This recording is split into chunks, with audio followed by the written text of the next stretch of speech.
Let me tell you about a slightly psychotic sales tactic that has helped me close a lot more deals. Before every sales call, I technically gaslight myself. I convince myself that I understand every dark corner of a prospect's business already, every excuse they're making, every compromise that they've personally normalized, every lie they're telling themselves about why they're fine staying small, and even to me, it sounds insane as I say it out loud because it probably fucking is. But when I do this, I stop feeling like a salesperson and I start feeling like someone who's able to fight for the version of this person and help them make the decision that they've done playing small. And that's when, for me, sales becomes exceptionally easy. Seeing as I'm back in Sydney now, and this is the first YouTube video that I'm filming, I sat down and I had my sales douchebag hat here too. For those of you that don't know, I was getting called on my ads, and I thought, fuck it, why not get a hat that says sales douchebag on it and give them a fucking show? Now, I thought that'd be fitting to wear for this elite sales psychology training for you guys today. Now, if you've taken enough sales calls, right? You know, there's sort of like two versions of you. There's a version of you that feels unfucking stoppable, which is Mr. Unstoppable here on the left. You're locked in, you know exactly what to say. You can feel the certainty inside your chest when you're on a call, and your prospect feels that certainty too. And then there's the other version, right? Which is you here, tired, distracted, just going through the motions. And you know your offer works, but you don't feel it in that moment. And when you don't feel it, they don't feel it. That's the difference, right? Sales is about having conviction. Sales isn't necessarily about scripts. Sales is about the transference of conviction. And conviction only exists deeply when you believe this person's life will fundamentally improve as a consequence of working with you. Not someone else, but with you in particular. And yes, your offer matters. And yes, your delivery matters. And all these different variables that many other people out there are telling you right now. But nothing matters more than your personal conviction to believe that even in a down market, shitty experience, or just a bad month, that you're the type of person who's going to hop back in and help this person win, even in the worst case scenario, which gives you that level of conviction that makes you unfucking stoppable again, based on my personal experience anyway. Now, before a call, I think about what's really going on for this prospect behind closed doors for them, right? I don't try to think about the surface level problems. I don't try to think about the things that I expect them to say or the things that some people would expect them to say. I don't like to think about the we just need more leads thing, because more often than not, that's an absolute fucking lie. Or our sales process needs work. I try to think about the things that sit underneath the things that sit under the business problems themselves. I like to think about the lies that they are telling themselves, right?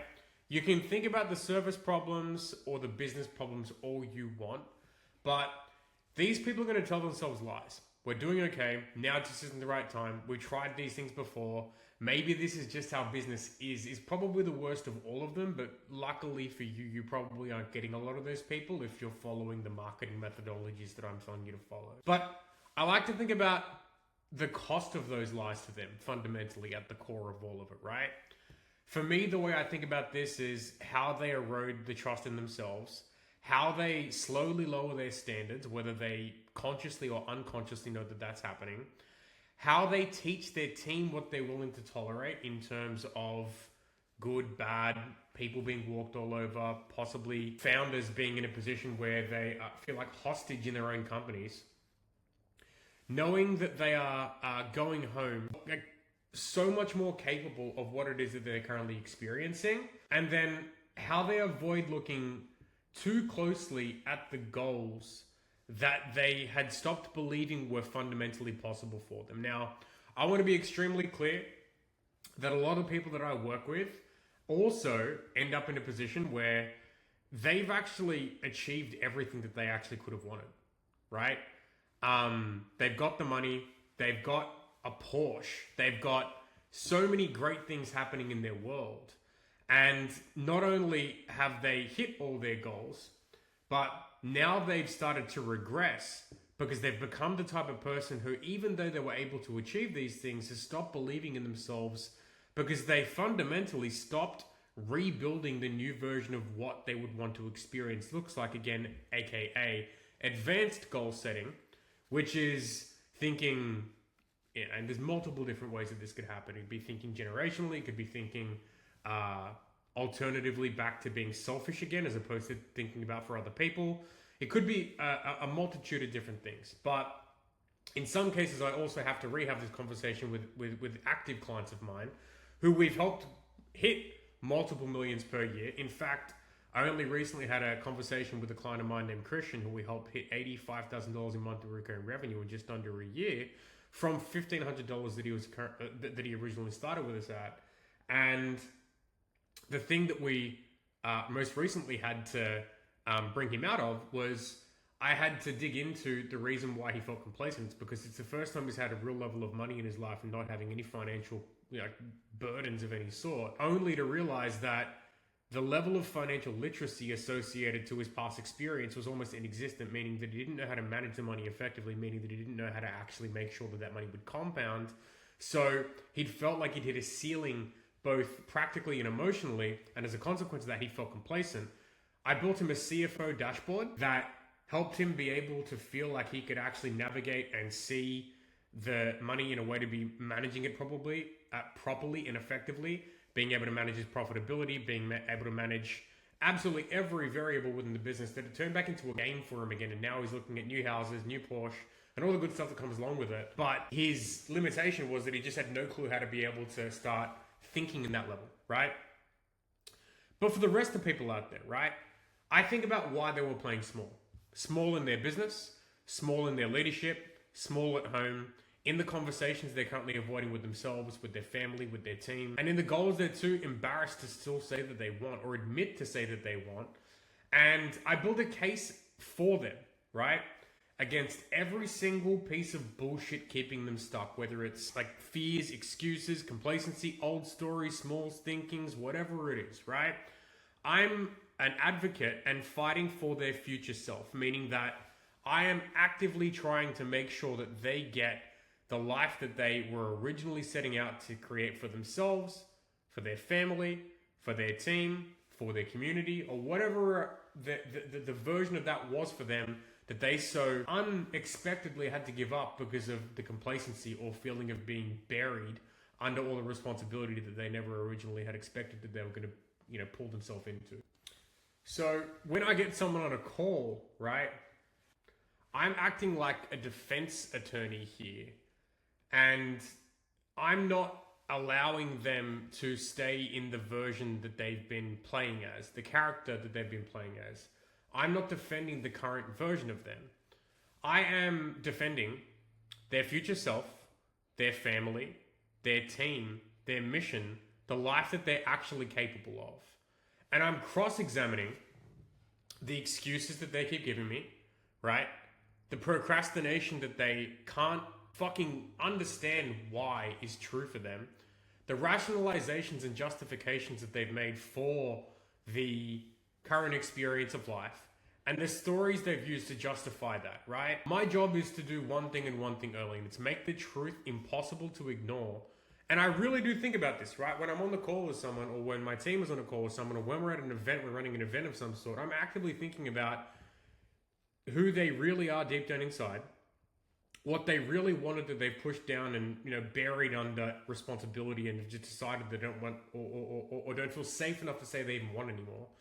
I'm thinking about who else does this typically impact or affect, right? Like the wife of the 35-year-old $1 million business owner who said that they were going to get to 5 million and be able to live the life, be able to put the kids in the best schools and all these different things that isn't currently happening right now with the people who are actually suffering as a consequence of the bullshit that you're allowing yourself to currently experience.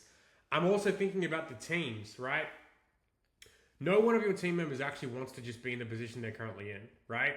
They want to build a career with you. They want to fight a mission for you, and they want to build their own life that feels awesome to live within, working in an organization or company that they will kill to work within and for, and doing it under the leadership of someone that actually wants to help them bring their own goals to life and everything else as well.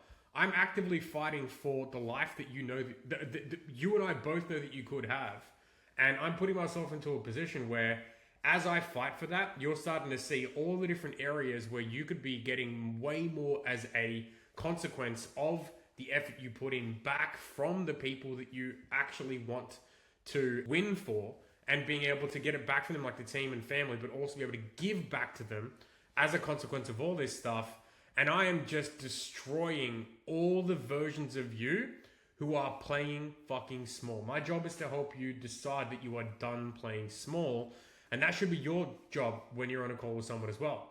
And it's really interesting too, right? Like, what people are really buying is very different to what they think they're buying, right? When they come to work with me, they think that they're going to be buying marketing or sales systems or lead generation or playbooks galore, right? Like, I have playbooks that go across marketing, sales, retention, and team performance that are world class, right? Like, I've put all the effort in the world to make sure that these are documenting everything that you would need to be able to generate the exact clients you want, get yourself out of the day-to-day and put yourself into a position where your team can run the business for you in team-led growth into the multiple millions per year.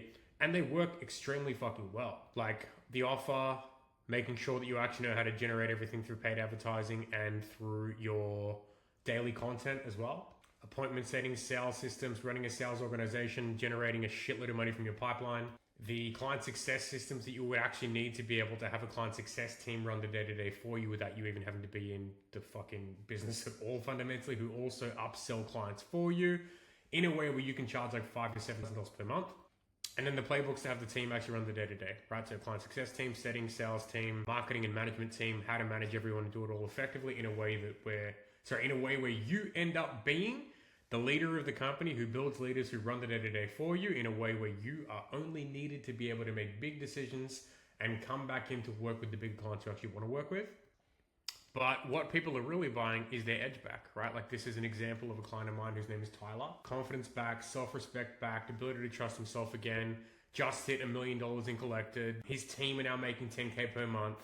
A real transformation against everything that he'd been fighting up against. His identity is transformed. And when something gets their edge back, everything changes. They lead better, they sell better, they make better decisions, they stop tolerating mediocrity, and revenue starts to not only stabilize, but starts following consistently every single day, every single week, and you start getting the results you actually want.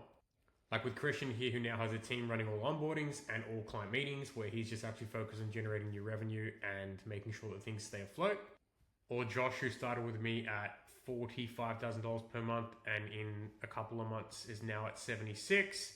And all he has to do is fill the list up with new clients because his team's purely running the day-to-day for him.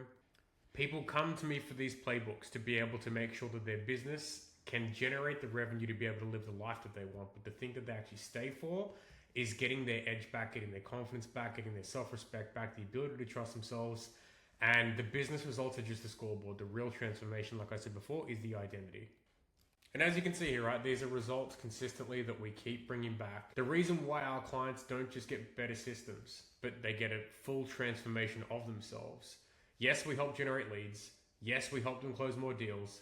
Yes, we build financial dashboards and operating systems, but the real magic is in the accountability, the leadership, the radical truth that they experience, the weekly scoreboards that we force them to send to us, breaking avoidance patterns, getting clear on what they actually want, not just in business goals, but in their life goals, their mission goals, and the selfish goals that they're almost embarrassed to admit that they still want, are all the things that we are actively pulling out of them, because those are the goals that actually wake people up.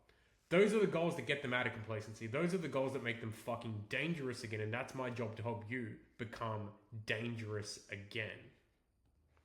As I played the defense attorney and as I am sitting there thinking through all the possible things that it could possibly be that they are lying to themselves about, or when I'm actively sitting there trying to help them become the best version of themselves and get the life that they actually want, there are 3 areas that I'm thinking through, right?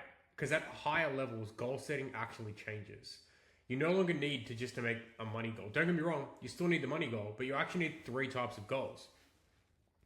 And what I notice is a lot of people end up only focusing on others because they've lost themselves. I had a client just recently who just came back, who we helped make 200, and he was he hadn't lost any skill, he hadn't lost any systems, he hadn't lost any of that. What he'd lost was his own filthy, disgustingly selfish goals that he would be almost feeling exposed, admitting out loud. The things that he deeply wanted again. The dreams that would make him feel alive, right? The things that if he felt like he was allowed to have, like if he had permission to, he would chase these goals down and jump out of his fucking seat to be able to actually hunt down. He'd lost complete connection to that in every way, shape, and form, right? He'd only focused on goals for others, so his family, his team, and his community. And as a consequence of that, that's fantastic. You want to be able to actually make that work. But the issue is, after a certain point in time, you start doing things only for other people, and you end up in a position where you no longer actually want to do it because you resent the idea of everything you're doing, because you put yourself into a position where you don't get any personal fucking gain out of it anymore, and you start sabotaging like crazy, right? So, yes, we want to instill the ability to be able to have other goals for other people. Like, as an example, my wife is a great source of inspiration for me because she always wants to be able to push me to do and be and see more. But in so much of that, I want to give back to her as a consequence of that as well. I want to see her have everything that she wants, and I want to see her fucking believe in me to be able to do that, because the issue that you'll experience is a lot of women will actually stop losing their faith in you in many different ways. So the first type of goal is, yes, you want to do it for other people or to prove shit for yourself or whatever else that it is. But the second is for the mission, right? Like the impact that you want to make, the legacy that you want to build. You're building something to outlive you or be bigger than you in some way, shape, and form, right? For me, this is what I think about when I'm thinking about our clients.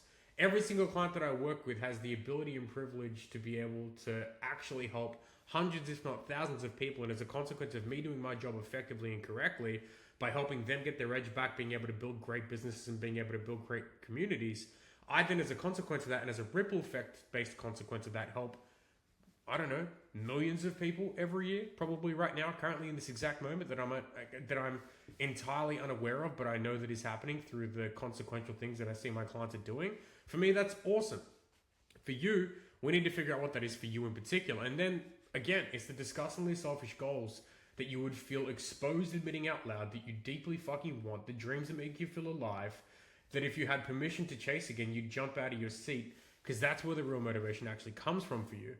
And these are all the things that I need to be focused on for and with you when I'm actually on a call with you, or when my team is on a call with you, or when I'm working with you, to be able to make sure that I help you get what you actually want, that will actually get you jumping out of your fucking seat. And like the defense attorney is meant to do, I'm going to make sure that you are out of your own way, not lying to yourself, and not lying to the people around you about what it is you actually want, so you actually have the privilege and consequential ability of being able to actually achieve that. So in a world where there are two versions of you, right? I always want to optimize for decreasing the shitty version and increasing the unstoppable version of myself when I'm on a sales call. So before every sales call, I gaslight myself. I immerse myself in the prospect's internal world here. I build a case against the excuses that they are telling me that are keeping them small. And I fight for the version of them that actually deserves to see the light of day come back out again, that knows that they're capable of more. Because at the end of the day, I'm not selling marketing, coaching, lead generation systems, or any of that bullshit that I might say on the front end that you might have come in for in the original fucking state. While also believing that all of that stuff is actually true, it works, we have world-class results, and it really does make a huge difference. What I'm actually trying to sell you is getting your fucking edge back. And when you genuinely believe that you will get your edge back when you work with me, selling stops feeling like selling, and it starts feeling like responsibility again. And if you, my friend, feel like you might have lost your edge, or you just want to make a fuckload more money way faster with under the guidance and leadership of someone who's not going to allow you to play small because you're done playing small, and you want to absolutely crush it. If your business is working, but you know that you are playing smaller than you should be, if you are tired tolerating a version of yourself that no longer fits who you are, I want you to book a call. There's a link below. You'll be able to see a link to a VSL of some sort to be able to show you exactly what we do in the day-to-day and everything else as well. But if we catch up, I will literally figure out what's keeping you stuck. And I'll show you what systems, accountability, leadership, and structure you actually need to be able to make you fucking dangerous again.